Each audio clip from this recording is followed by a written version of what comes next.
오늘은 사도행전 9장의 말씀입니다. 이 사도행 9장이 지금 반은 이제 사도 바울의 이제 초창기 얘기고요. 그 다음은 이제 베드로 얘기인데, 오늘 보신 말씀처럼 이 그림 보시겠지만 베드로와 이제 베드로 심부름꾼들이 같이 지금 요파를 가고 있는 장면입니다. 오늘 말씀을 보면서 성령 인도하심을 좀 얘기했으면 좋겠는데요. 역사하시는지에 대해서 조금 더 깊이 있게 오늘 좀 생각을 해봤으면 좋겠습니다.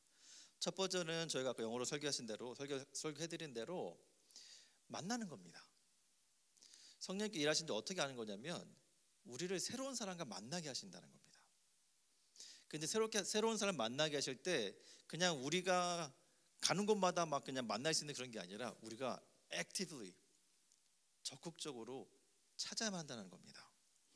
그 찾는 이유가 무엇이냐면 우리가 예수 그리스도가 어떤 분이신지를 보여주기 위해 찾는다는 겁니다. 그래서 이거는 쌍두마차처럼 앞에 성령께서 가고 계시면은 우리가 같이 따라가는 겁니다. 성령님이 가시는 곳에 우리도 같이 발맞춰서 뛰어가는 겁니다. 근데 뛰어갈 때 우리가 적극적으로 찾는 겁니다. 이러한 만남이 있을 때 성령님께서 일하신다는 것을 좀 볼 수 있습니다. 그리고 두 번째로 성령님께서 역사하셨을 때 어떤 일이 벌어지냐면은 extension, 연결성이 있고 연속성이 있고 연장선상에서 이런 일들이 벌어집니다. 오늘 이제 본문에 달지 읽기는 어렵겠지만은 34절, 35절, 그 39절, 41절의 말씀을 잘 보면 예수님의 사역이 정말로 데자부 똑같습니다. 특히나 이제 누가복음 8장에 보면은 야이로스의 이야기가 나오는데 너무 흡사해요. 너무 흡사합니다. 거의 베드로가 예수님이 된 것처럼 너무나 똑같습니다. 이 이야기를 했던 이유가 누가가 이젠 베드로가 예수님급이야 라고 보여주고 싶어서 한 얘기가 아닙니다. 베드로가 이제 능력이 너무 출중해서 성령이 너무 출방해서 뭐든지 할 수 있는 그런 사역자다라고 보여주기 위해서 쓴 게 아니라는 겁니다. 지금 베드로가 예수님처럼 사역하고 있는 이유는 베드로의 사역이요, 예수님께서 시작하신 사역에 연장선상에 있다는 겁니다.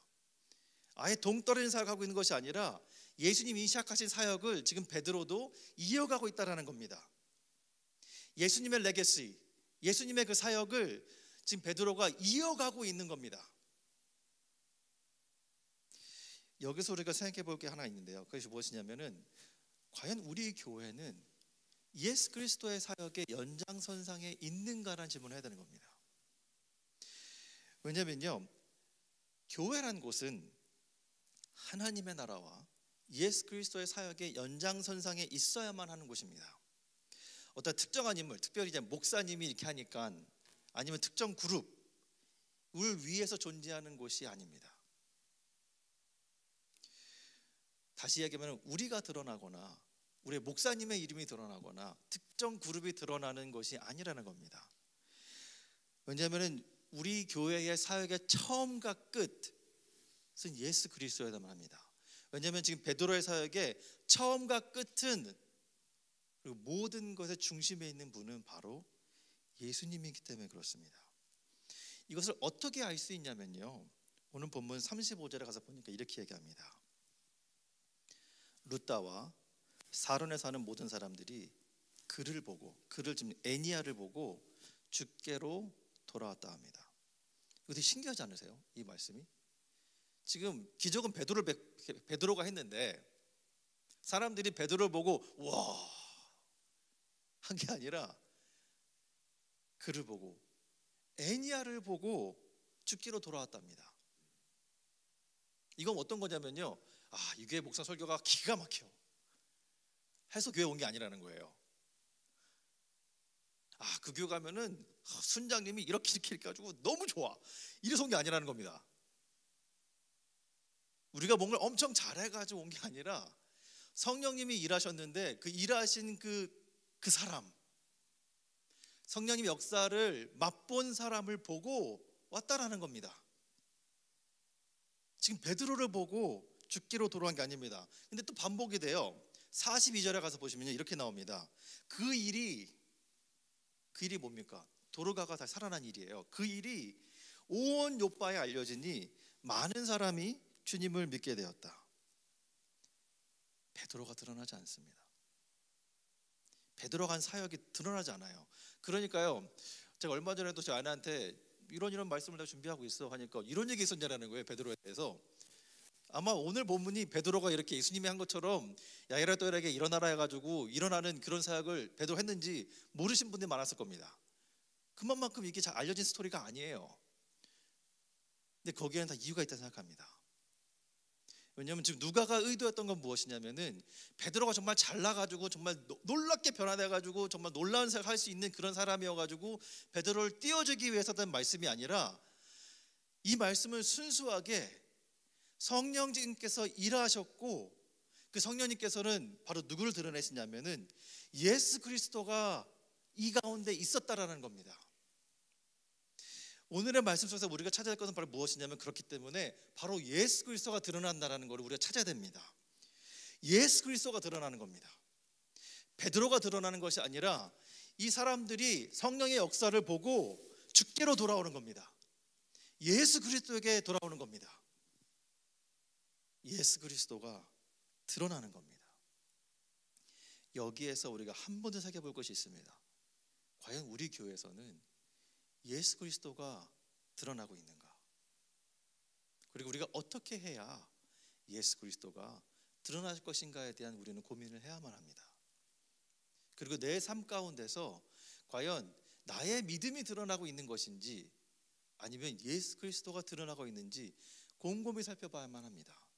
왜냐하면 우리가 이곳에 모인 이유는 우리의 믿음이 정말 뛰어나가지고 우리의 믿음이 너무나 커서 여기서 온 게 아닙니다. 우리 이곳에 모인 이유는 우리 삶 가운데에, 우리의 시간 가운데에, 우리의 이 생활 가운데에 예수 그리스도가 드러났기 때문에 온 겁니다. 우리가 주께 돌아온 이유는요, 우리가 회개하고, 저희가 지금 지난 3주 동안 회개되겠는데, 회개하고 믿음을 갖게 된 이 궁극적인 이유는 예수 그리스도의 은혜가 우리의 삶 가운데 드러났기 때문입니다. 사역자가 잘나서 나온 게 아닙니다. 어떠한 교회에서 프로그램이 잘 진행이 돼서 내가 믿음을 갖게 된 게 아닙니다. 물론 그것이 도움이 안 됐거나 필요 없다는 얘기 말씀드린 게 아닙니다. 핵심은 그것이 아니라 이 모든 것들을 통해서 드러내야 될 한 분이 있다면 그것은 바로 예수 그리스도라는 겁니다. 여러분, 예수 그리스도가 드러나는 일이 저는 너무나 중요하다고 생각합니다. 왜냐하면 한국 문화 가운데서는요, 사람의 이름이 드러나는 일들이 굉장히 많습니다. 그리고 그거를 굉장히 미묘하게, 아주 정말 미묘하게, 그리고 자기도 모르는 사이에 누군가 이름이 드러난 일들이 굉장히 많은 것이 이 유교적인 문화 때문에 너무나 많습니다. 왜냐하면 한국 문화라는 것이, 유교 문화라는 것이 이름을 알려야 돼요. 왜냐하면 호랑이는 죽어서 가족을 남기고 사람은 죽어서 이름을 남겨야 되거든요. 그런데 오늘 본문은 이름이 나왔지만은 말씀을 보시면은 수많은 일을 못할 사람들이 주께로 돌아와서 주님의 일을 합니다. 그리고 그들은 하나님 아버지께서 하신 일들, 예수 그리스도가 그들에게 보여주는 그 은혜들, 성령께서 일하시는 것들을 드러내고 자기들은 숨습니다. 그래서 심지어 세례 요한은 이렇게 얘기했습니다. 그는 흥하겠고 나는 망해야 된다고 얘기합니다. 저는 오늘 본문에서 베드로가 자기가 드러나지 않는 것이 저는 너무나 자연스러운 일이라고 생각합니다. 이건 어쩌면 베드로가 우리의 신앙의 선배로서 보여준 예라고 봅니다. 베드로는 오늘 정말 기가 막힌 일을 했습니다. 죽은 사람이 살아났습니다. 여러분, 지금 말기암 환자가 수술을 제대로 받고 돌아오는 것만 해도 정말 기가 막히다고 하는데, 지금 죽은 사람이 시체를 다 씻어가지고 닦아가지고 지금 다 안치된 그 사람이 살아 돌아왔습니다. 이렇게 사역한 사람이 거의 없어요. 예수님 이후로 이렇게 사역한 사람이 거의 없습니다. 그럼에도 불구하고 좀 베드로의 이름으로 복음이 전파됐다고 누가 얘기하지 않고 그를 보고 그 일을 알고 많은 사람들이 죽게 돌아왔다 얘기합니다. 여러분, 성령님이 역사하실 때는요, 우리가 드러나는 것이 아니라 우리를 통해서 예수 그리스도가 드러납니다. 여러분, 우리가 나아갈 방향이 정해져 있습니다. 우리 교회가 나아갈 방향은 정해져 있습니다. 왜냐하면 우리의 목표는 명확하거든요. 말씀에서 보여준 목표는 명확합니다. 하나님께서 보내신 그 하나님의 아들 예수 그리스도가 성령의 역사를 통해 또 우리를 통해 드러나는 겁니다. 이 일을 위해 우리가 이곳에 모이고 이 일을 위해 우리가 힘을 쓰는 겁니다. 사역자가 가장 어떻게 보면 힘든 부분이 저는 이거라 생각합니다. 왜냐하면 정말 뼈 빠지게 일할 수 있거든요. 사역자가 몸이 상할 만큼 일할 수도 있습니다. 그리고 그거에 대해서 보상받고 싶어진 심리가 사람이기 때문에 누구나 다 있습니다. 그래서 오래 봉사하신 분들 분명히 이거 경험하실 거라 생각합니다. 그래서 너무나 어렵습니다. 근데 여기서 한 가지 제가 좀 한 번 더 생각해봤으면 좋겠다고 생각하는 게 무엇이냐면, 여러분, 예수님이 드러나잖아요. 그곳에 내가 맛볼 예수 그리스도의 영광이 있습니다. 예수 그리스도가 드러났을 때 내가 다 사라지는 게 아니라 내가 잃어버렸던 그 하나님의 형상이 되살아나고 내가 잃어버렸던 나의 자존감이 다시 살아나서 예수 그리스도와 함께 동행하면서 회복되는 나를 발견해서 예수 그리스도의 영광이 나에게 비춰지는 일을 경험하게 됩니다. 그렇기 때문에 예수 그리스도가 드러나야만 한다는 겁니다. 오늘 본문에서 제가 베드로가 뭐뭐 했는지만 디테일하게 말씀 안 드리는 이유도 여기에 있습니다. 왜냐하면 나중에 가서 보시면 돼요. 베드로가 어떻게 예수님과 비슷하게 사역했는지 읽어보시면 됩니다. 근데 여기서 보여드리고 싶은 건 뭐냐면은 베드로가 했던 사역이 정말로 예수 그리스도 했던 사역의 연장선상에서 연결성을 가지고 지금 이 사역을 감당했다는 겁니다. 우리 또한 맡겨진 사명이 있습니다. 예수 그리스도가 시작한 그 사역, 예수 그리스도 우리에게 보여주신 하나님의 나라, 그 하나님의 나라를 이곳에서 예수 그리스도를 드러냄으로써 살아내는 겁니다. 그랬을 때 세 번째 성령 역사가 보여주는 게 무엇이냐면은 expansion, 확장되는 겁니다. 이 확장돼 있어서는 여러분 두 가지 방법이 오늘 보여집니다. 두 가지 방법이 무엇이냐면요, 첫 번째로는 변화된 사람이 나타납니다. 중풍병자가 일어나고요, 죽었던 사람이 살아납니다. 사람이 있고요, 그리고 이야기가 있습니다. 왜냐하면 오늘 보면 아까도 보여드렸지만은 베드로 때문에 지금 이 이야기가 전달된 게 아니라 그를 보고, 애니아를 보고, 변화된 사람을 보고 그 일을 모두가 알고 스토리를 알고 이야기를 듣고 주님께로 돌아옵니다. 변화된 사람, 거듭난 사람들의 이야기입니다. 거듭난 사람들의 이야기입니다. 단지 중풍병에서 넘어온 것이 아니라 부활의 이야기, 부활을 경험한 사람들의 이야기라는 겁니다.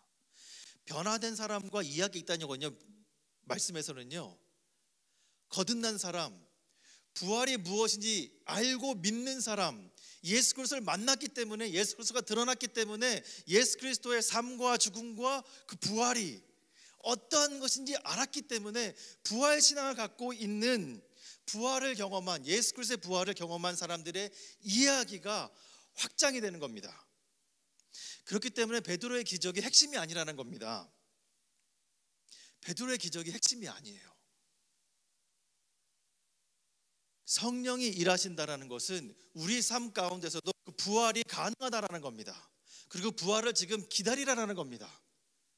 예수 그리스도가 다시 돌아오실 때에 우리가 다시 부활의 몸을 입고 하나님의 나라를 성취하고 이루는, 완성하는 일에 기다리라는 겁니다. 그리고 베드로의 기적이 있기 위해서는요, 선행되어야 될 것들이 있었습니다. 그것이 무엇이냐면 바로 도르가의 선행과 구제, 그리고 죽음입니다. 도르가가 죽지 않고 도르가가 선행과 구제가 없었다면 오늘의 일이 일어나지 않습니다. 누가복음과 지금 여기 나온 누가복음 8장과 여기 오늘 본문의 큰 차이 뭐냐면요, 야이로 딸이 왜 죽었는지 모르겠어요. 근데 오늘도요, 죽음의 이유는 모르지만은 죽은 사람의 그 이야기가 나옵니다. 왜냐하면 36절과 37절을 보시면요, 이렇게 나옵니다. 그런데 요바에 다비다라는 여제자가 있었다. 그 이름은 그리스 말로 번역하면 도르가인데, 이 여자는 착한 일과 구제 사업을 많이 하는 사람이었다. 말씀대로 변화된 사람이 나옵니다. 이 무렵에 이 여자가 병이 들어서 죽었다. 그래서 사람들이 그의 시신을 씻겨서 다락방에 두었다. 이 사람의 이야기가 나옵니다.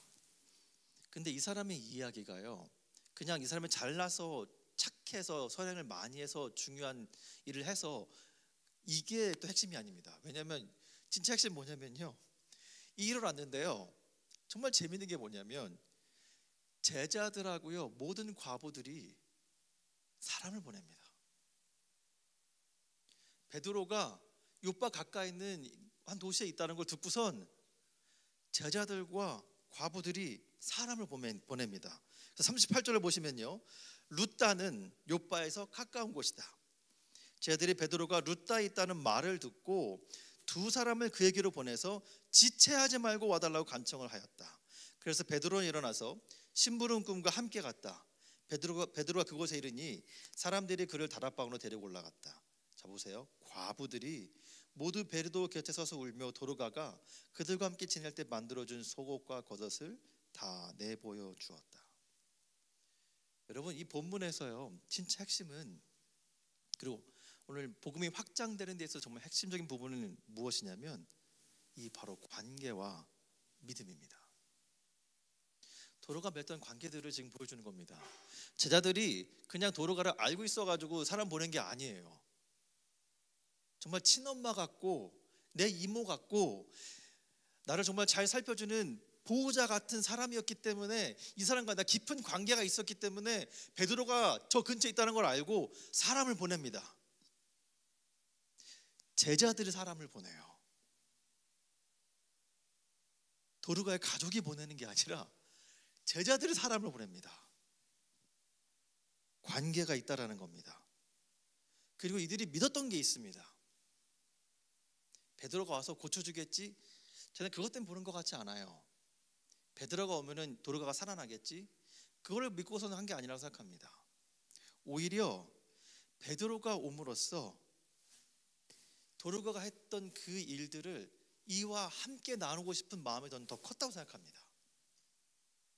지금까지 내가 누렸던 이 관계를 확장시키고 싶은 마음이 전 컸다고 생각합니다. 관계로 이어진 복음의 확장인 겁니다. Gospel expansion through relationship. 그래서 여러분, 제가 오늘 요 한 가지만 기억하시면 좋겠어요. 다른 거 다 기억하지 못하셔도 한 가지 기억하시면 좋겠는데 뭐냐면, 첫 번째가, 그리고 마지막으로도 믿음을 낳습니다.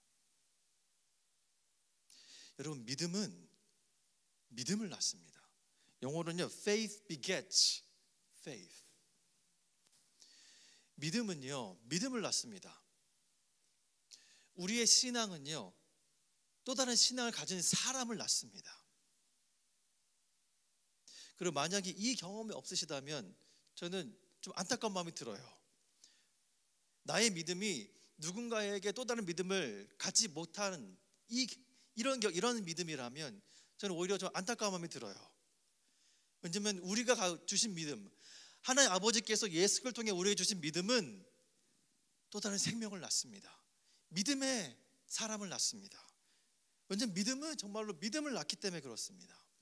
예수 그리스도가 제자들을 품고 그들에게 믿음을 주었던 것처럼, 그들에게 너희가 예루살렘에 있어서 성령이 올 때까지 기다리라고 말씀하셨던 것, 그들이 믿음을 가질 때까지, 성령을 통해 믿음으로 변화될 때까지 예수님은 그들을 품으셨습니다.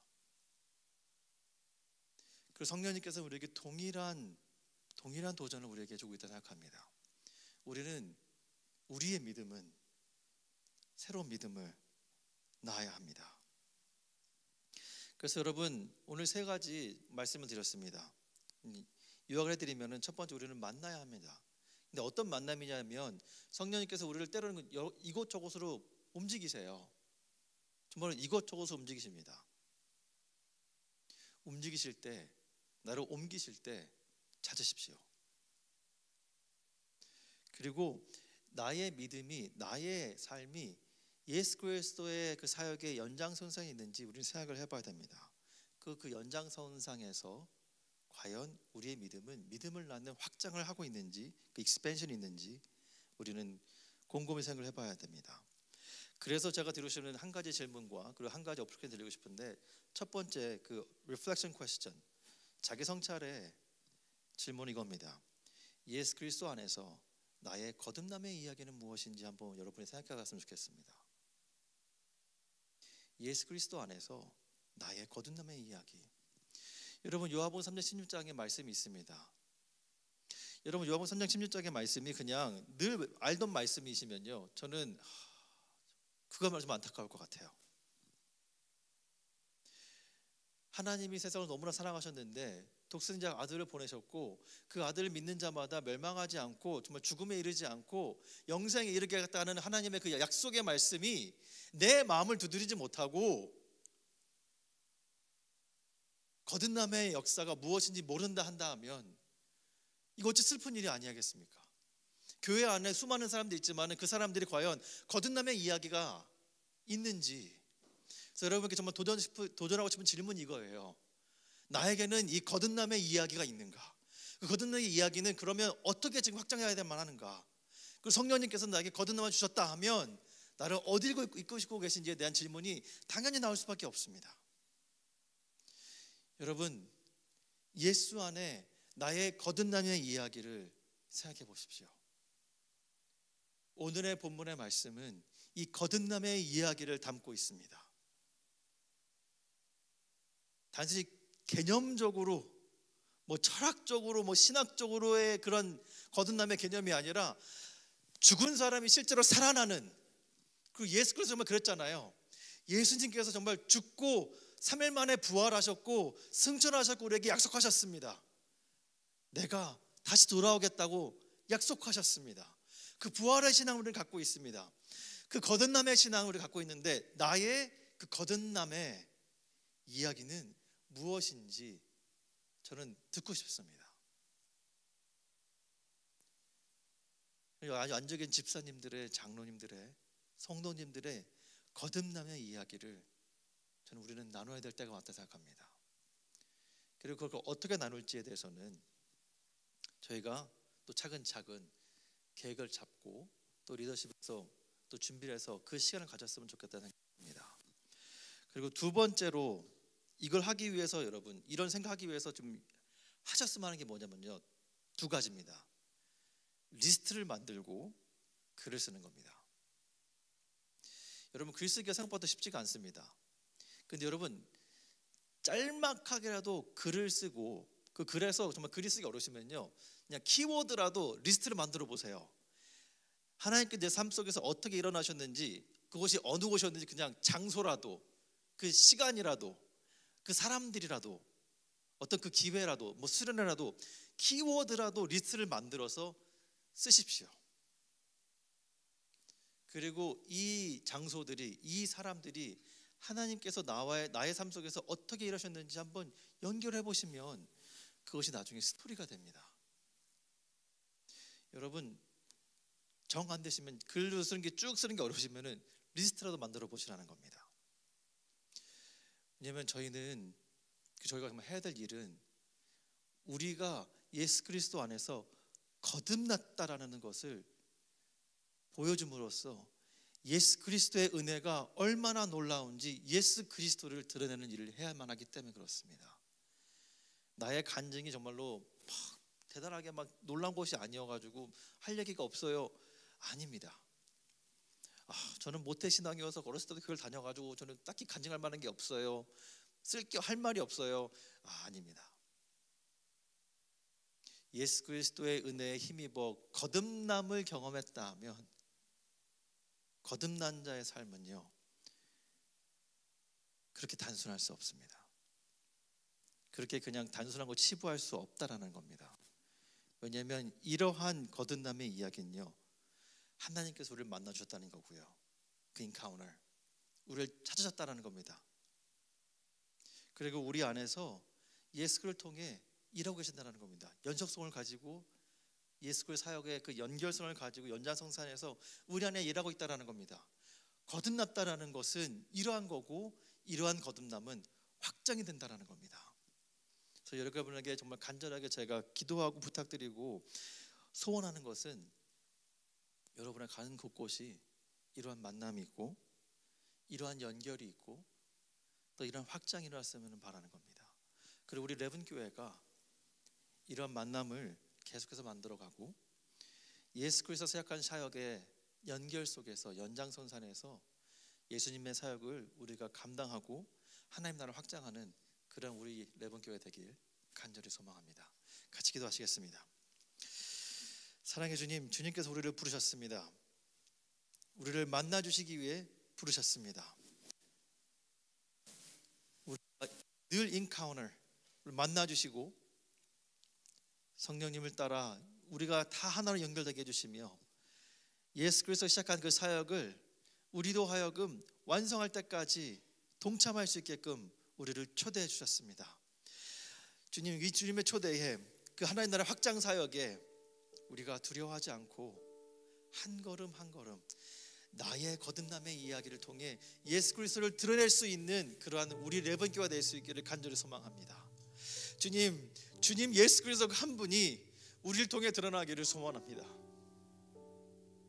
특정한 목사가 아니라, 특정한 리더가 아니라, 특정한 어떤 누군가가 아닌, 오직 예수 그리스도 한 분이 드러날 수 있는 그런 주님의 교회, 예수 그리스도의 교회가 이곳에서 우리 가운데 세워지고, 이 땅 가운데, 이 시애틀 벨뷰 지역 가운데에 주님께서, 성령께서 일해 주실 간절히 소원합니다.